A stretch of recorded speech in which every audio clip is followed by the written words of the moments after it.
Hey everyone, this is a video of the St. George bike course for 22. This is the Ironman World Championship, which was moved to St. George due to the Ironman World Championship in Kona being cancelled in 2021.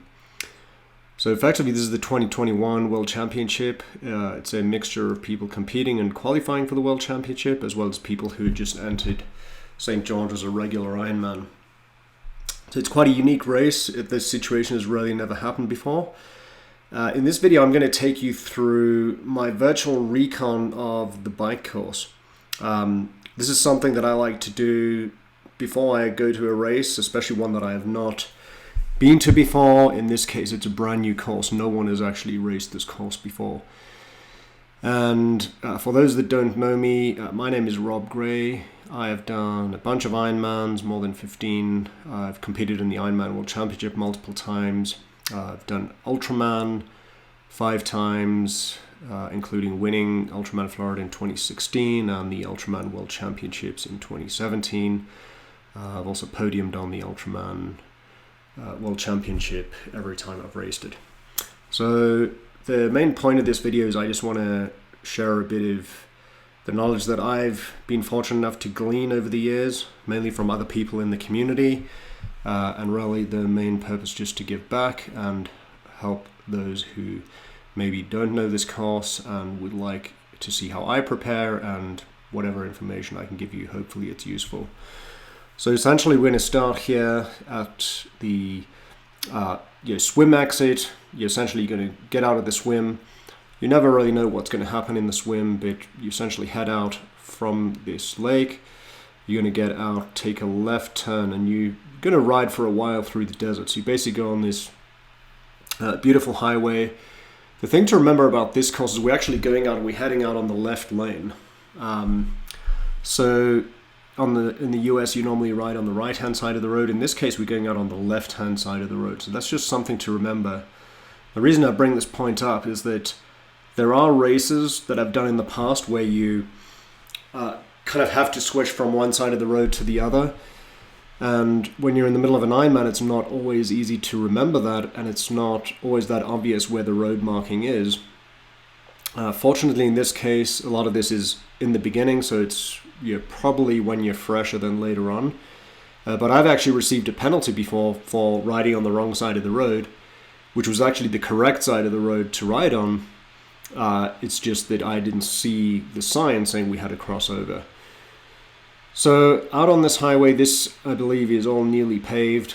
We're heading out. It's probably going to be pretty chilly at this point in the morning. It's always a good idea just to keep an eye on the forecast and come with some stuff that you can be prepared for cold weather out of the swim, especially when you're wet and it's cold in the morning.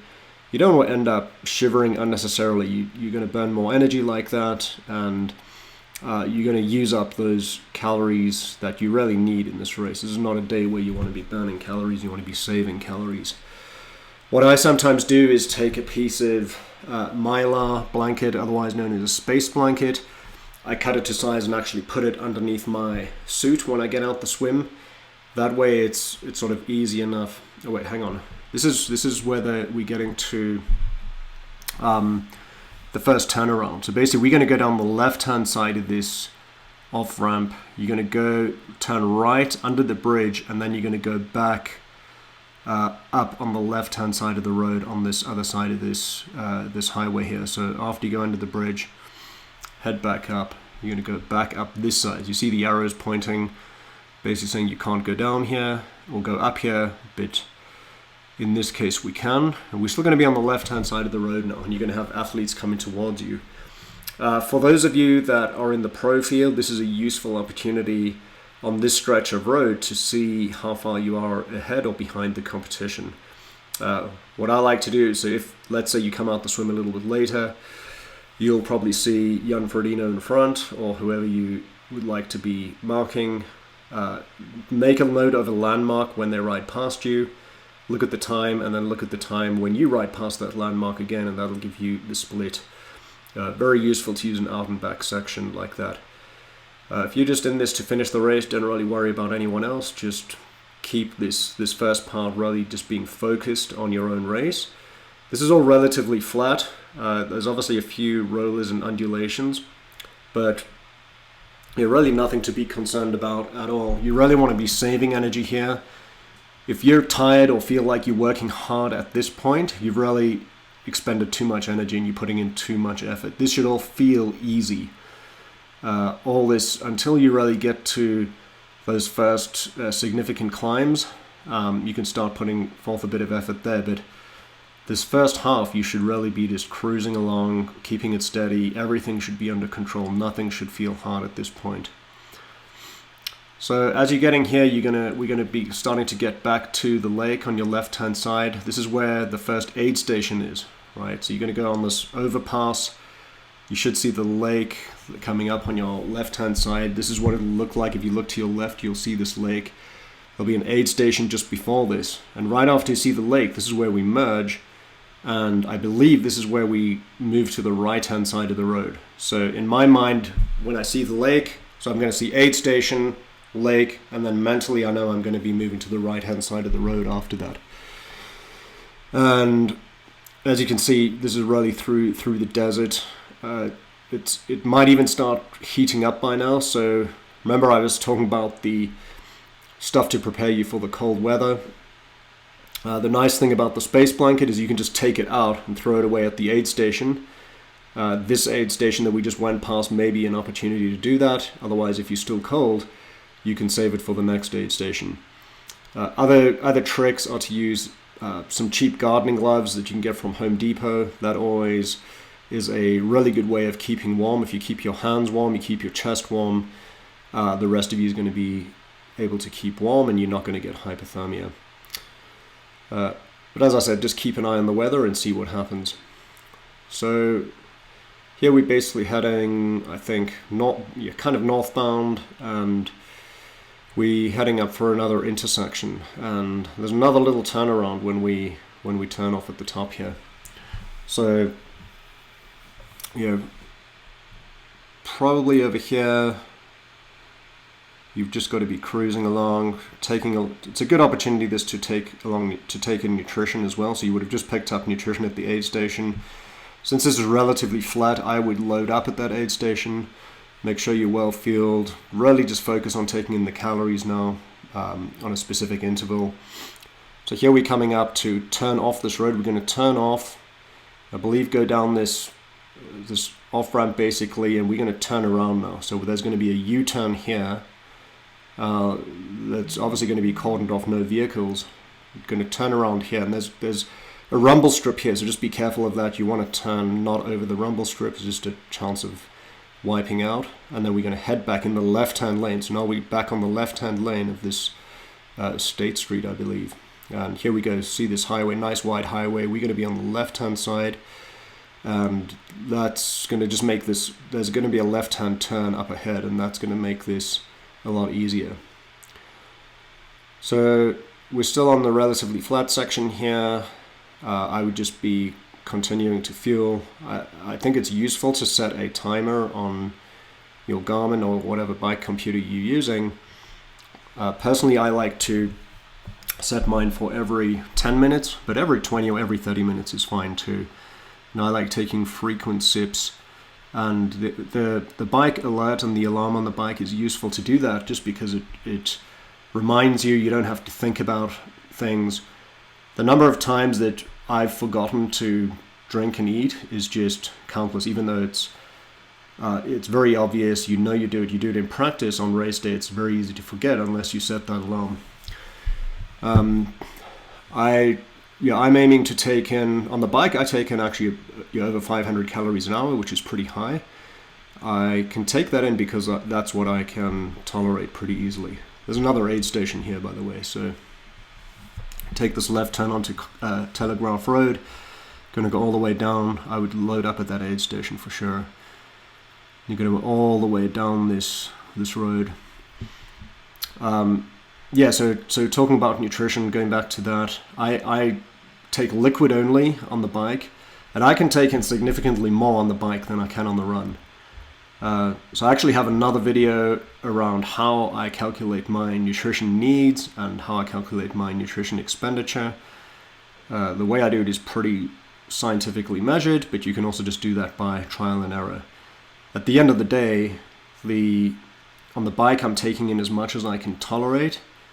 That is, if I take liquid only and I make my own mixture, then it's 500, even up to 600 calories an hour in cold weather, 400 calories an hour in warm weather, and liquid only. So I have a mixture of maltodextrin, fructose, and ginger beer. That's what I use, as well as the trusty gummy worms.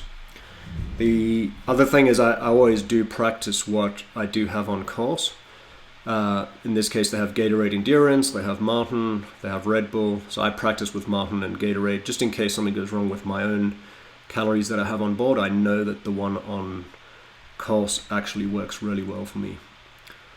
So here we're doing a little out and back into town. This is actually, if you have friends and family that are spectating, this is a good place, relatively close to T2, where they can actually come and see you. So depending on the shuttles, they could actually get a bus. Usually they have shuttles to and from the swim, especially with a split transition like this. They could get a bus to and from transition, and then they could probably, if it's easy if they rent a bike, you're not going to be able to drive around town really. So from that out and back that we just did now, you can walk, but it's useful if they have bikes, cruiser bikes, something like that. Here you go. This is the gravel bike section. Just kidding, actually, you're not going to have gravel bike over here, but this is all going to be brand new road over here. So this section is, I believe, brand new pavement. This is just outdated imagery. That's why it's a dirt road. Don't worry, you're not going to be riding on dirt roads. And it's new pavement basically all the way down until you take a right turn at the bottom here.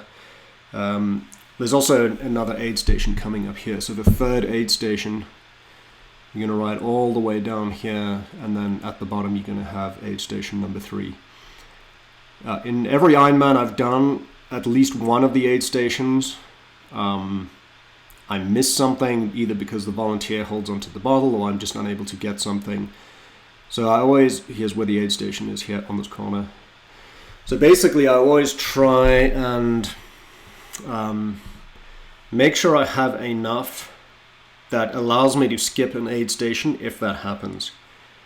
Don't let yourself skip 2 aid stations. It's pretty far in between them. If you skip 2, you're going to find yourself in a difficult situation. It's actually, if something goes wrong at the second one and you miss something, it's actually better just to stop, make sure you have enough fluids or fuel to continue to the next aid station. So make sure you don't miss 2 in a row. It's okay to miss 1, provided that you have enough stuff from the previous one. So basically, in terms of, I try not to combine calories and fluids, even though obviously Gatorade Endurance is a fluid. When I'm thirsty, I just drink water, and I rarely use thirst to determine when I drink. And that's how I keep it basically. So I essentially have 2,000 calories in a bike bottle on my bike. That's where all my calories are coming from. Even though that is a liquid, it's not a good source of hydration. It's really just enough liquid to get the calories in. And what I do is grab water at every aid station pretty much. So at all these aid stations, I'm going for the water, and it's worth paying attention during the athlete briefing to know when the water, at which point at each aid station the water is being served. So usually it would be water, Gatorade Endurance, Martin, Red Bull, water again, or something like that. They would usually have water at the beginning and at the end, but pay attention in the athlete briefing as to where the water is going to be, and that allows you to make an attempt at grabbing water at the first part of the aid station. If you miss it, you have another chance to get water. So you basically have 2 chances to grab water at the aid station. The only time I'm going for Gatorade Endurance is if I'm out of calories or I've dropped my bottle of calories or something like that. I might also grab a Martin gel at some of these later aid stations. It's obviously logistically easier if you do use what is at the aid stations. That's just a lot simpler than being highly dependent on your own mixture. As we're coming up on Center Street here, this is where the special needs is. So somewhere over here probably on the right hand side, before we take this left turn here, that's where the special needs is. So at mile 55, you got one chance to get special needs. And don't worry, that's another gravel road. That's just outdated imagery. That's going to be a newly paved road before you turn onto this road here. This road here, the surface is not very good, but you'll just have received fresh water, fresh Martin, fresh Gatorade, and you'll just be super happy, and you won't even notice this terrible road surface. So aid stations, special needs. Personally, I don't use special needs just because I don't want to be dependent on something where there's a possibility of it going wrong. What do I mean by possibility of it going wrong? Well, for example, I've been at races where they can't find the bag or some sort of other issue like that. And you don't want to be dependent on something and not able to use what's on course. So even if you do use special needs, really make sure that you also practice what's available on the course. Here we're coming up to aid station number 4, and this is on this climb. So this is the start of the major climb. This is where the road splits. There's an aid station there. Now, even though you're going to be climbing for a long way here, there's a temptation to not really take stuff at the aid station because it's going to weigh down your bike.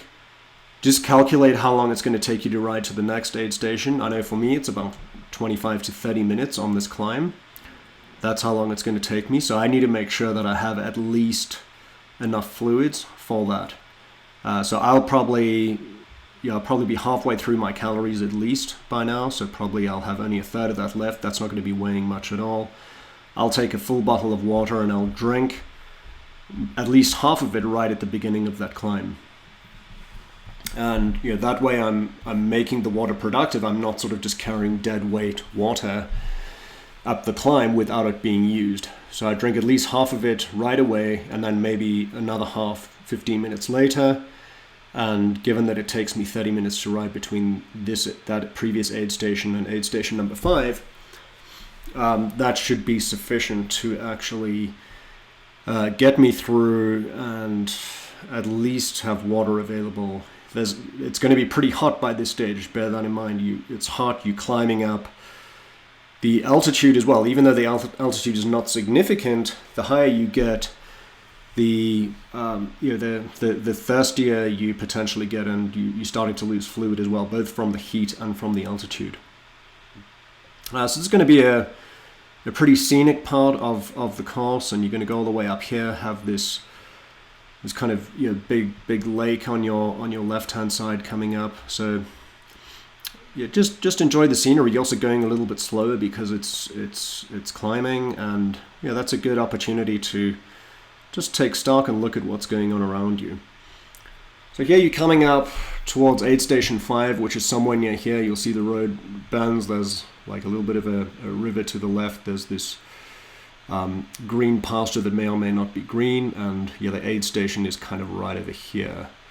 You can see on the map where there's like a place where cars can turn out. That's usually they would put the aid station somewhere there, because they need obviously to get a truck there with all the stuff.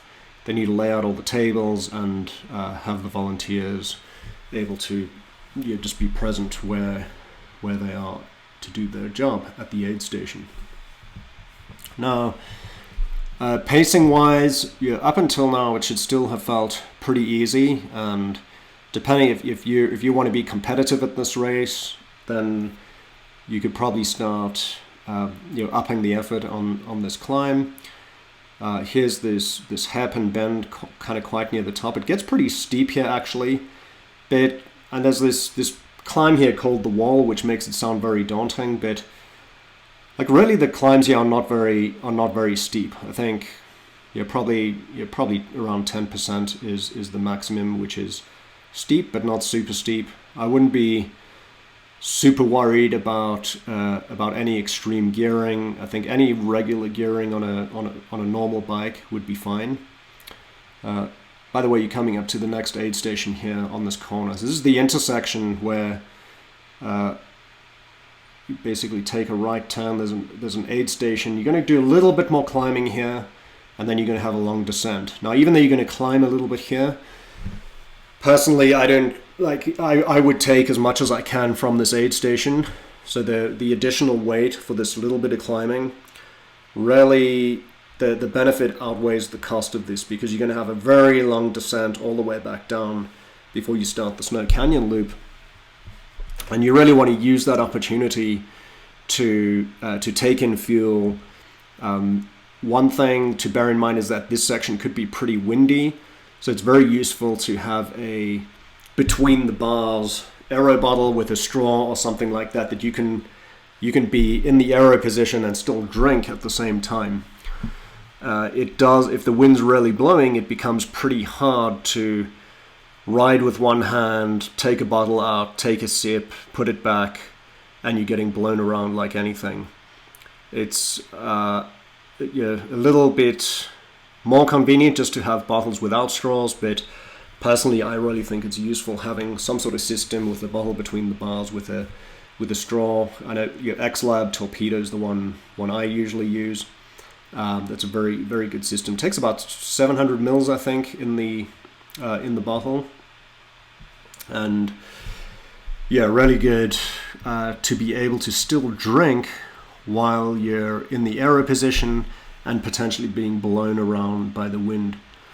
Now, as you're coming through here, you're going to be coming up to this intersection, and this is the intersection where riders completing their second lap, or the Snow Canyon climb here at this intersection, right, coming up soon.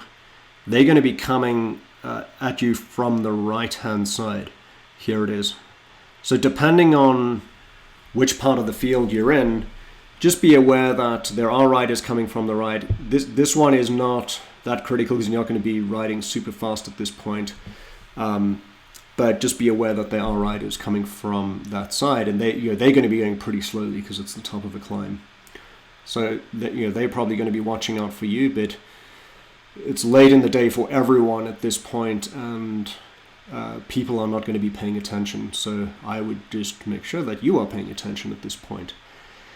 Now there's this long descent that we're on here. It flattens out a little bit, and there'll be an aid station somewhere around here. So around this point, there'll be an aid station number 7.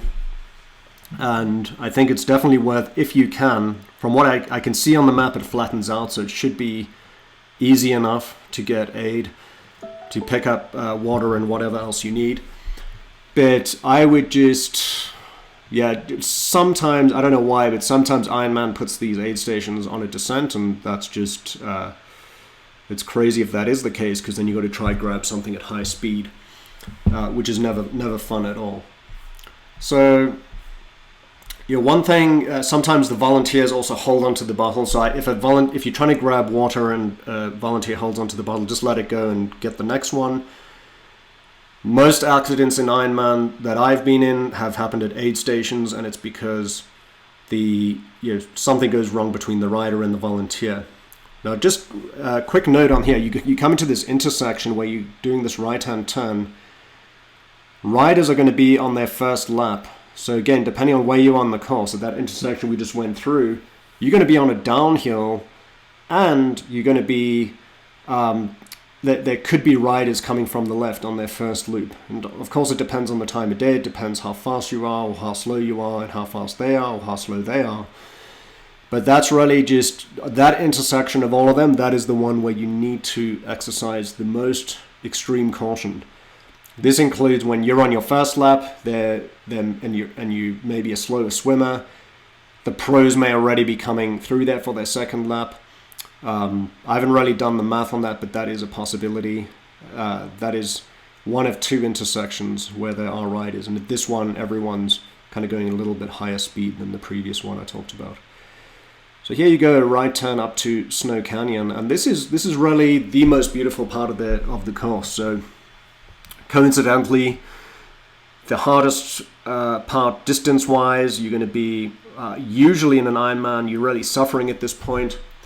What's great about this is I would really encourage you to just look around. It's going to be beautiful. There's just looking at the beauty around you really elevates your spirits and gets you through these tough times. So when I'm climbing up this road, I'm going to be looking around and really enjoying it.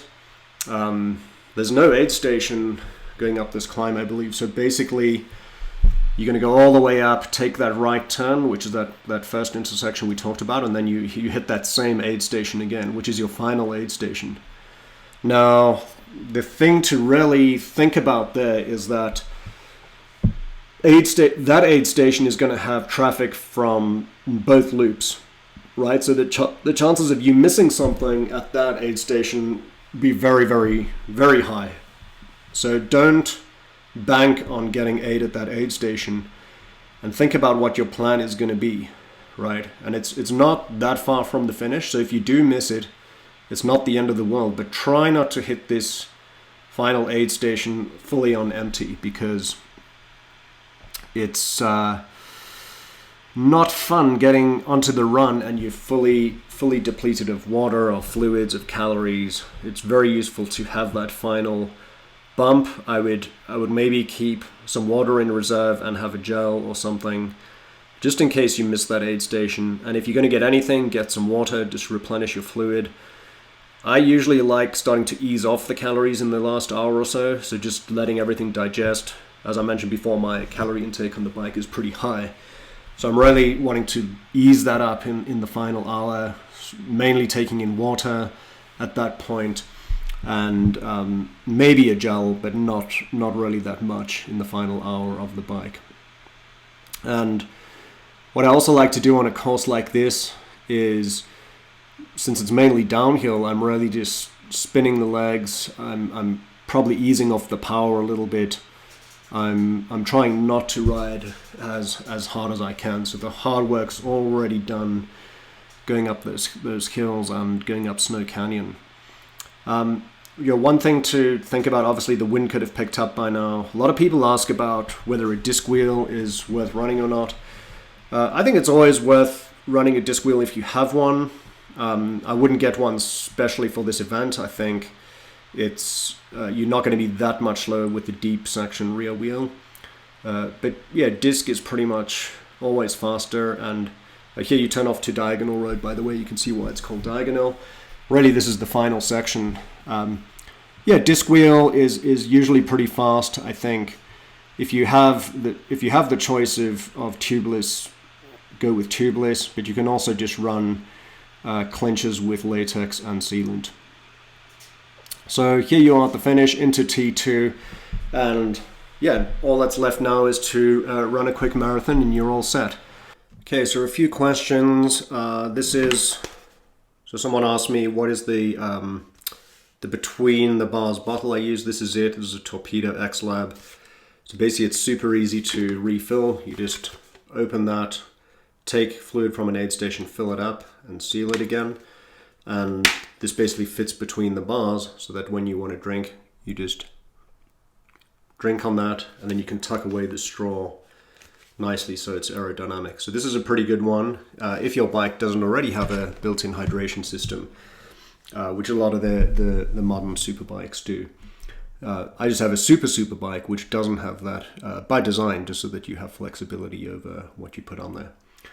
Wheel choice, one of the most common questions is, should I use a disc wheel or not? There's really no harm in using a disc wheel. Even if it's really, really windy, it's really the front wheel that matters more. So personally, what I'll be doing is I'll ride a disc wheel on the back. If I take that bike, I have two bikes, one with disc brakes, one with rim brakes. My disc brake bike, I do not have a disc wheel at the back, so I'm probably going to ride that bike. But if I ride the one with rim brakes, I'll ride the disc wheel and then a shallow front wheel. And that will be something like a Zip 404 versus, if it was non-windy, I would probably use an 808 or an 858. So I'll turn up with disc wheel and a 454 in the front. basically any shallow wheel that's still aero, I think, is a good safe choice if you're only going to take one wheel set. And honestly, even in the high winds with a disc wheel, because it's on the rear, basically it actually stabilizes the bike as long as you have a much shallower front wheel. So the front wheel is really the one to be concerned about if you're going to be concerned about wheels. And honestly, a deep wheel, a very deep wheel may be faster, but it's not going to be faster if you're on that very exposed descent, the wind's blowing you everywhere, and you're literally out of aero on the bars just trying to stay upright. You're going to be a lot slower like that. So I would always err on the side of a little bit of a shallower front wheel, especially a course like St. George, which has a history of very strong winds. Another question is gearing, and people look at the elevation profile of this course and they sort of get fearful that there's some extreme climbs or something like that.